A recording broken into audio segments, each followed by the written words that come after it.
What's up? Dre Lacey here from Deviant Downtime, and I am here with Lance Ozanix from Skitzo, Bay Area Thrash legend. Yeah, I called you a Hey, legend. How you doing, man? good. How about you? I'm doing fine, man. Doing good. Good to see you here. Thanks for joining us here at the Downtime. Thank you. Very good to see you. And yeah, you were before we got on the air, he was mentioning something about this shirt, um Yeah, a Skitzo custom. We have a for those of you who don't know, we've done 2 episodes so far. One with Dylan Waltz, Bay Area musician, does a lot of tribute bands and such. Been a good friend of mine for a long time, childhood friend of mine. Episode 2, we had Mike Sloat, who was also a childhood friend of mine, who is doing video music production, all Bay Area individuals. And this young man sitting here with me is also a Bay Area thrash metal legend who's been doing this since I was in high school. Watching him, I think I've only seen you guys twice, unfortunately, when I was in high school, but it was definitely experience. But this wow. What was it T-shirt at the Katati is Cabaret? yes, absolutely. But for those who don't know the Bay Area, this is Chloe. That is Chloe the Clover Cow. A little more satanicized, I guess. But I saw this, I saw it when you put it on Facebook, man. I had to have it because I was really homesick at the time. And I Oh, saw that and I was like, I looked at my wife and I was like, that's Chloe. She's like, what? I was like, that's Chloe, the Clover Cow. She's like, what are you talking about? So I had to explain the whole thing. She actually came to California that year, and understood. She saw the billboard. She's like, oh, I get it. It's like, yeah, yeah, that's great. that's up. That's up. So how's it going, man? How are things going with Skitzo? So you've been busy lately, huh? Little Venom Inc. action going on with you? Yeah, that was incredible. I was just shocked how smooth everything ran, and the show was great, and um, I the staff and the crew were all really cool. It's awesome. Yeah, kids were great, moshing around. I've heard good things about that tour and the cats on that tour. You've Yeah, they played a lot of old stuff, and they definitely had the old Venom feel. I mean, I yeah, saw Venom back in the day, and they still had the Venom vibe. yeah. Yeah, I saw him last year as well in a little small club. Gino's in Portland, Maine, a little tiny club. About the size of it's about half the size of the cabaret, actually. Yeah, it's pretty small. I saw DRI there this year too as well. It was or last year. So Great. you guys, man, you guys been a force in the area. Like I said, I've been seeing you guys on flyers. Unfortunately, we never got to play with you. My band, Problem Generation, with our mutual friend Monty. We never got to play with you guys, but saw you guys on every goddamn flyer in Santa Rosa and around Sonoma County for Oh, years. yeah. So, what kept you going for this long, man? You've been doing this a long time. Um. Honestly, I don't know. You know, it's obviously not for the money. Um. I just been. I just identify as being in the band, and it started back in the mid-70s where I wanted to play, and I had my first band was called the God Awful in 1978. It's a punk band, and I got exposed to like Gigi Allen, Lydia Lunch, Nick Cave and the Bad Seeds, just this underground stuff, and I liked it.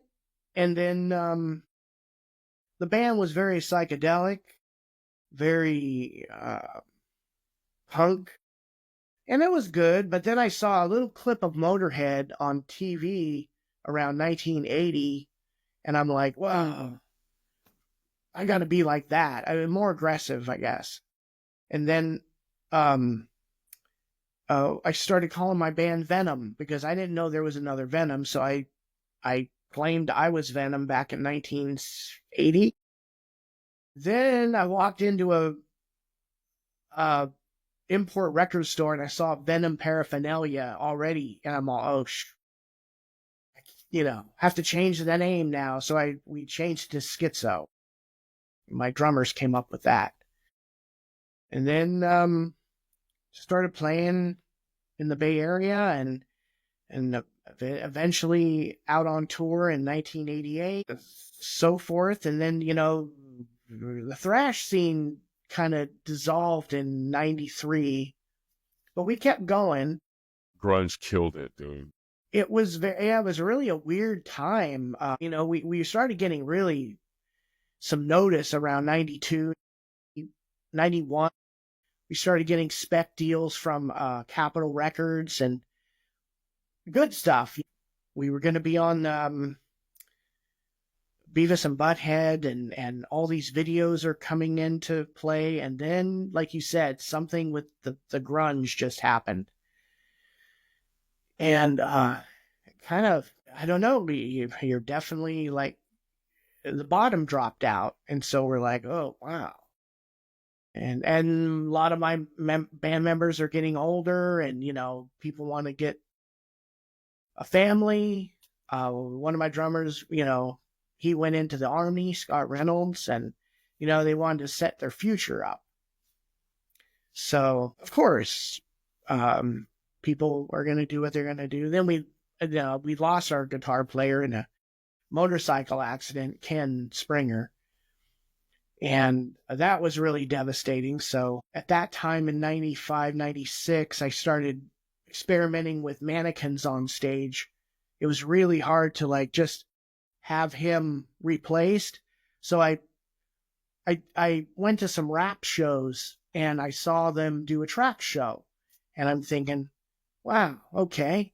I can have these mannequins on stage, but do a track show of Ken's guitar. And I can play bass, live bass, and sing over it, and have strobe lights. At 20 feet out in the crowd, no one will know that you have mannequins, with the strobe lights, because they look like they're moving, and a fan with the hair, and I don't know, it was kind of a cool thing, but it left no room for improv. But I did take it a little step further, though. At the end of the night, I took all my mannequins out to dinner. I paid them. At one point, I was going to set up bank accounts for them. Just really playing the crazy role. But it definitely got, it was hard because a one-man band, and I remember loading them all up and then traveling down to Fresno to play this show. It was pretty lonely. Usually when you're with a band, you're wisecracking and having good times. But it's difficult doing that on your own. And then I'm like, I do need some people. So we got Sherry Stewart on bass in the mid-90s. And then, we kind of did half mannequin, half human. And then eventually we went to, all human by 2000. All organic. Yeah. It's nice. I didn't know half of that, dude. That's awesome. That's very interesting. I didn't know anything about the mannequin scenes. It was kind of cool because at one point I used to play so much that I could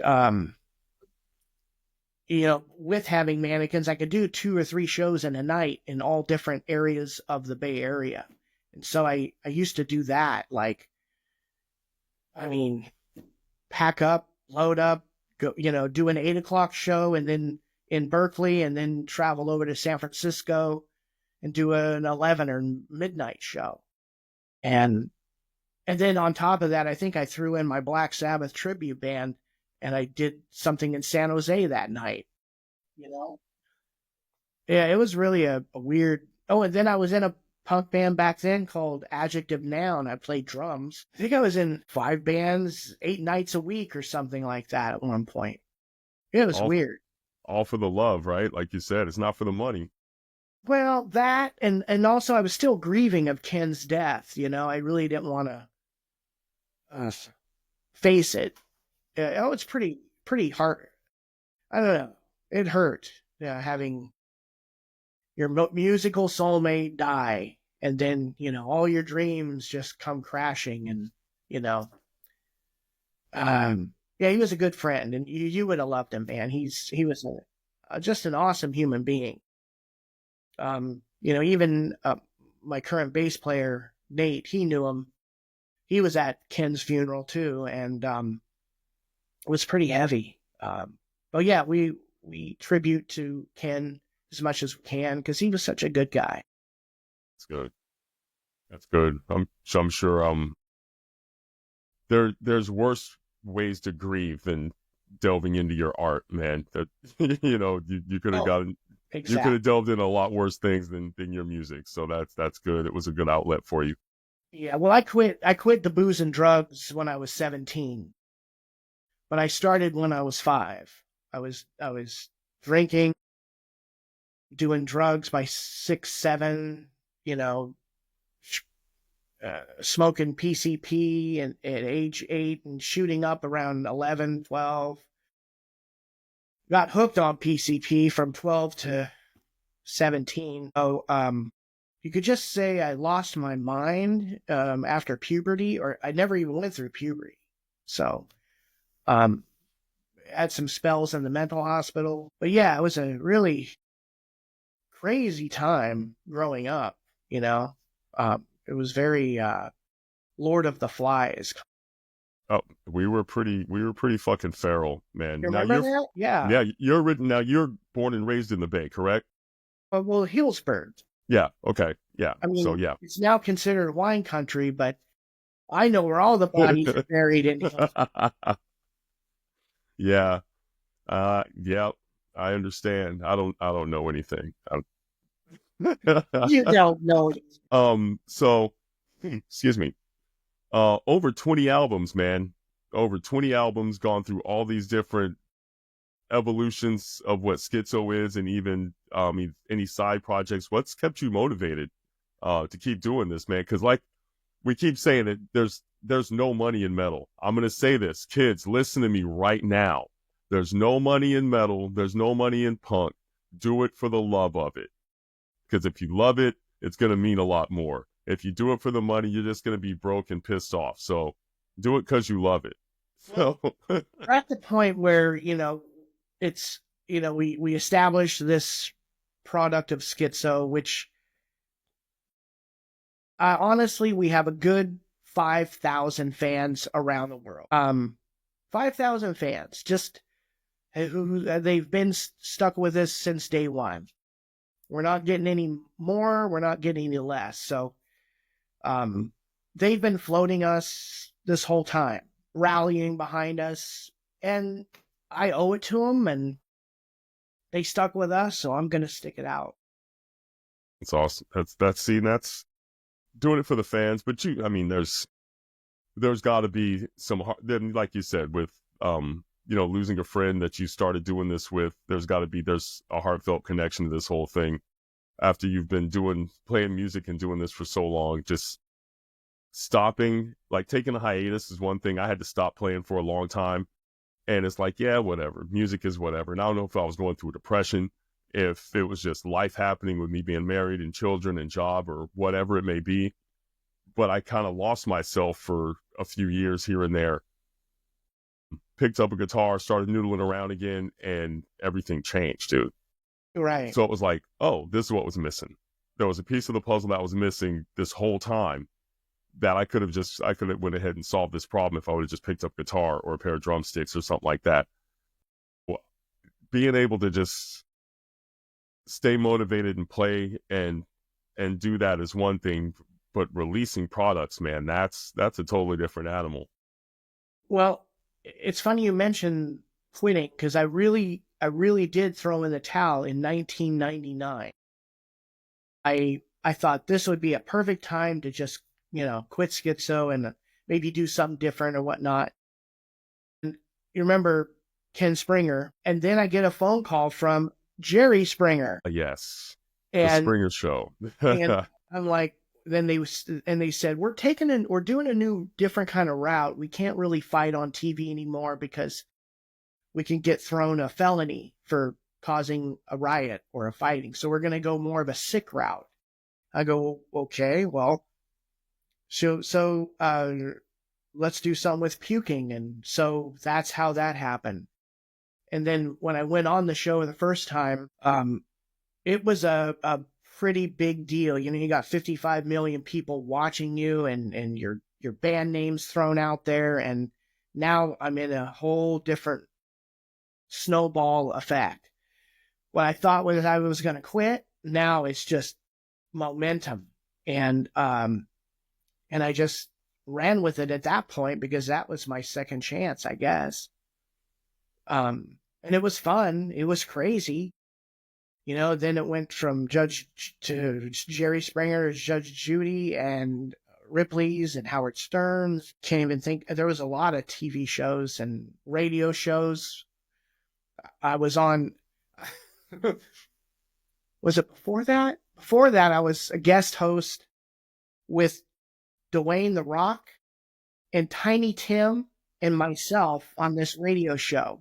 Tiny Tim died recently after that, but man, that was so crazy. I mean, that was kind of a fun radio show from my telephone in my apartment back in mid-90s. But yeah, you know, and I lost my identity, like you said, but then everything happens for a reason, and boom, it just picked back up again, and it was kind of a nice light to the darkness. I was gonna, you know, quit, and this is it. And then it went from quitting to like, you're way up in this echelon now, you know, and that's been rolling ever since. See, it's just got to keep the wheels turning, something to grease them and keep them going, man. That's fucking dope.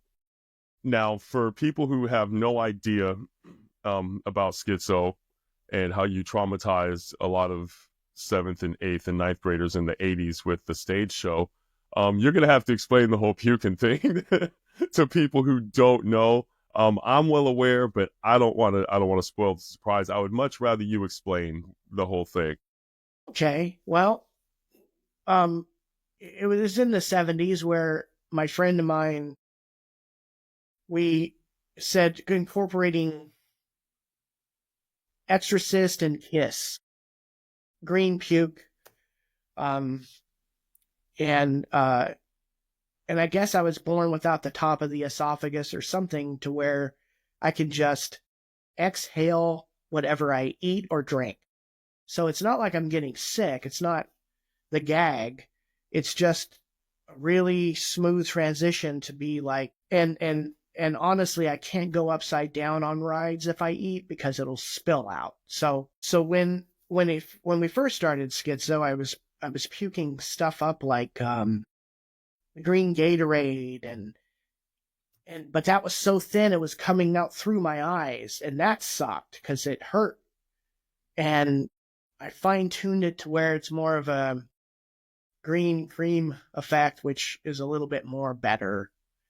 And there have been stories about me drinking antifreeze and stuff like that. So I'll just leave it at that. Okay, that's all you need to do. I just wanted everybody to get a little taste, bad pun, of what was going on. And we do it at the end of our show. You know, the drum solo, and then we come out, and then I'll do some puking stuff. And the funny thing is, in the 80s, people used to come to our show to get shocked because we were like the only ones doing it. And then in the 90s, it turned somehow to where people wanted to be puked on. So I saw a shift in society. And then in the 2000s, people wanted to eat it. Or I've had women come in with their baby. Oh, will you baptize my baby?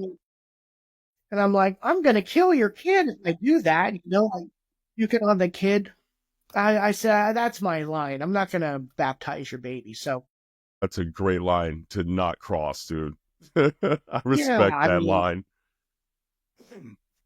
So, going from there, I guess you're also into horror, like Oh, a big yeah. time horror fan. You've done your own horror productions. Yeah. Yeah, just kind of some B movie kind of stuff. It's actually entertaining. I've ordered some stuff from you, and you'd sent me a couple DVDs that were actually very entertaining.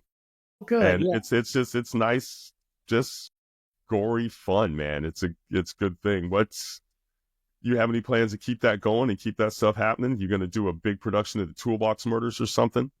I mean, eventually, sure, but man, I went through my movie phase and I really dug deep into, and I saw my friends do the movies, and they just got so screwed over somehow, and it just wasn't worth it. So I intend to do something on my own to where, you don't get screwed over, because if your passion of love to make this movie and then it gets screwed over, you're gonna have an ill will towards that something you made. So, um, I've had friends write scripts and they send them off to, some big time producers, and they literally just rip them off. And they did the movie with the script, and my friends never got compensated or credited, and there's no attorneys that will touch these big. And I was like, wow, and that was a good script, and that could happen to me. And so I'm just, if I was to do something, I would just keep it low key, low budget, and that way, you know, it wouldn't haunt me um, if it wasn't successful or whatnot. I mean, you just, like you said, just do it on your own. So the Bay Area thrash thing, the scene it's legendary, man. We've got Murder in the Front Row, the documentary that was absolutely amazing. If you Yeah. haven't seen it, check it out. Murder in the Front Row. If you don't know anything about Bay Area thrash and you want to understand why the scene is the way it is and the people that grew up around the scene are the way that they are, it's a very good document of that whole thing. Absolutely. With you being you guys in Skitzo were kind of straddling both sides of that thing, man. Because like I said, I was in the punk scene with Problem Generation, running around doing the punk thing, like with the whole Victims Family and the Green Day crowd and Op Ivy and all those guys running around in the area. And then we had the Metallicas and Exodus and Possessed and all those guys doing the thrash thing and the death metal thing. And you guys we're just gonna kind of flow and kind of weave our way and kind of do both, man. You were kind of on the line of, you were kind of at that crossover stage, kind of where DRI came out with the crossover album. You guys were kind of at that stage where you were kind of a crossover band before the crossover thing kind of really was big, actually. In Right. my opinion, that's from my opinion. Cause like I said, I discovered you guys in 86, maybe. After I moved from Roanoke Park to Santa Rosa, I discovered you guys a little bit more.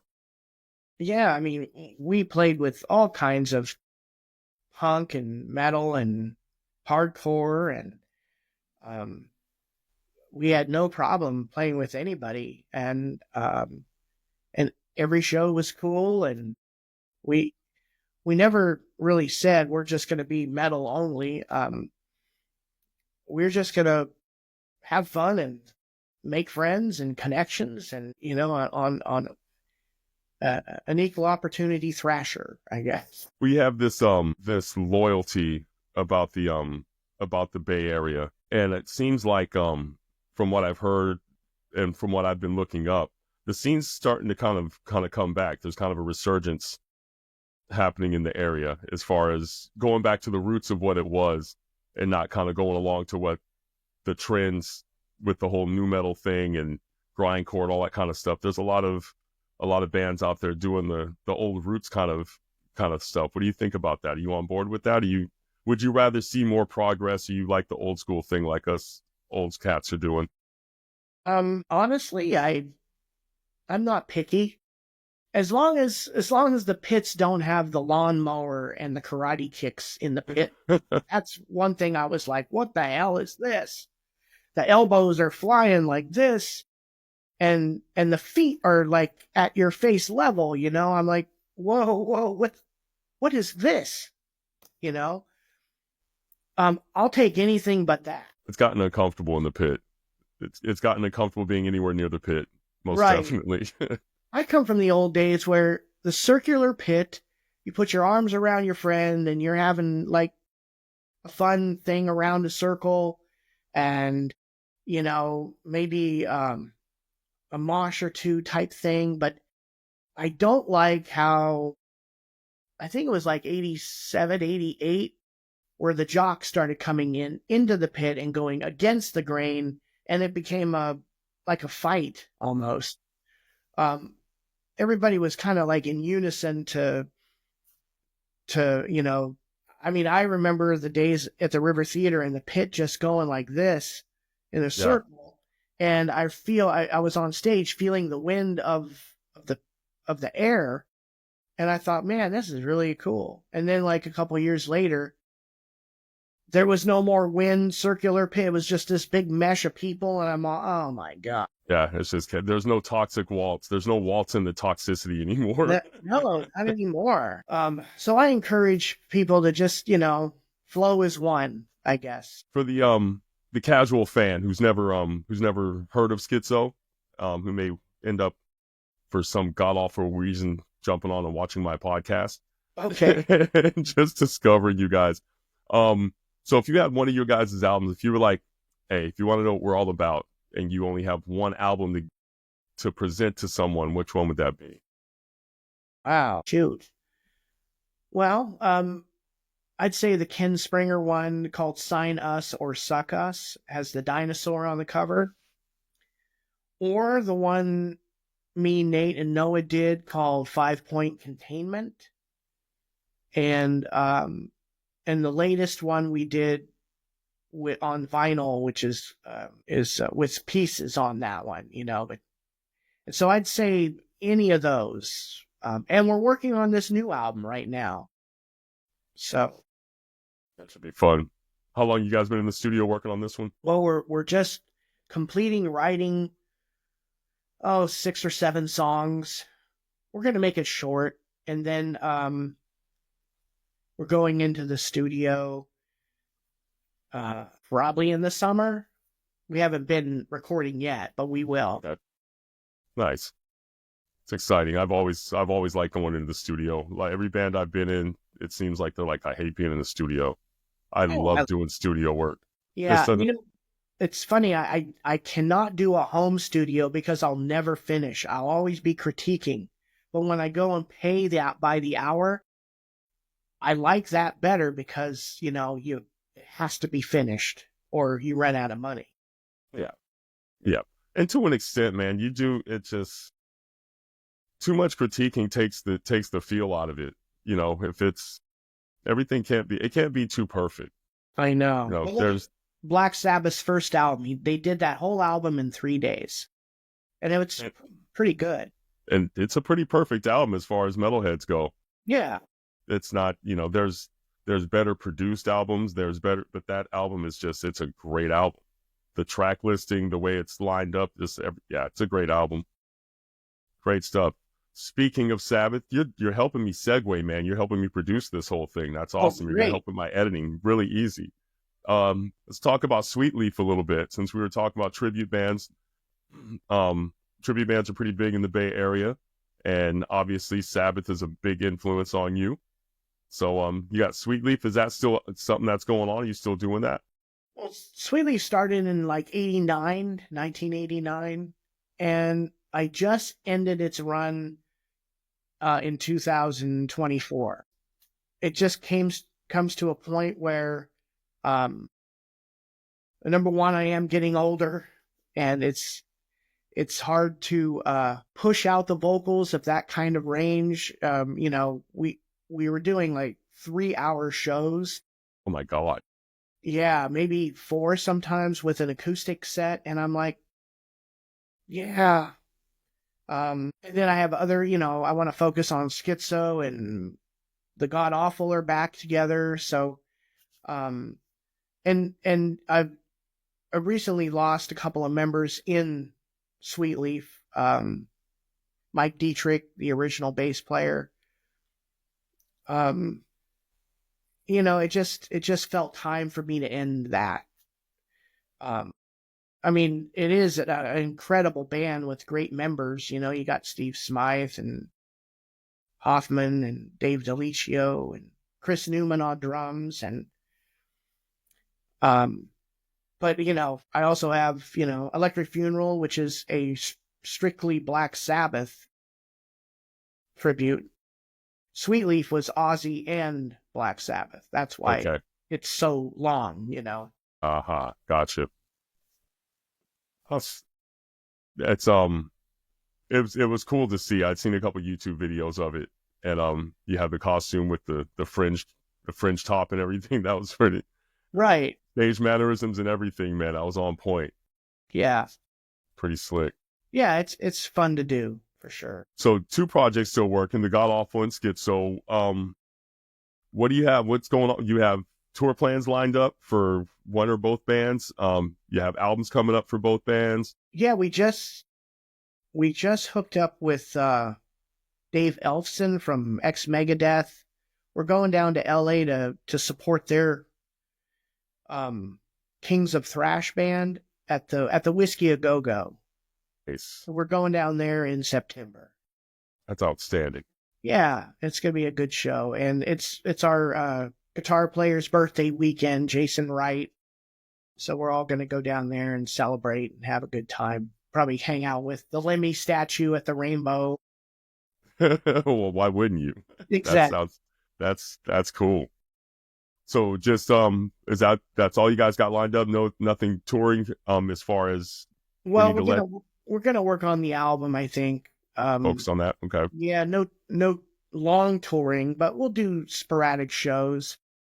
I'm gonna talk to Insecticide down in LA to maybe like do a night after the Whiskey somewhere.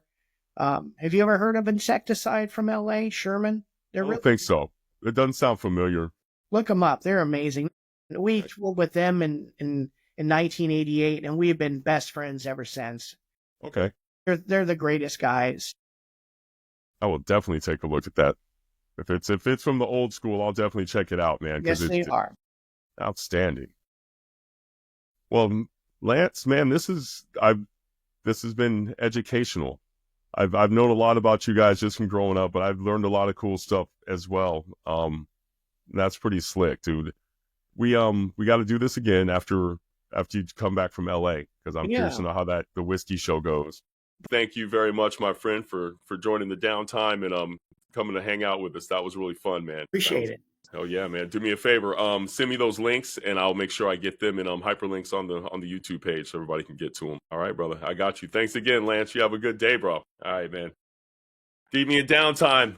This was episode 3. Had a great time, man. Lance Ozanix from Skitzo. Check it out if you haven't already. We'll see you soon. Laters.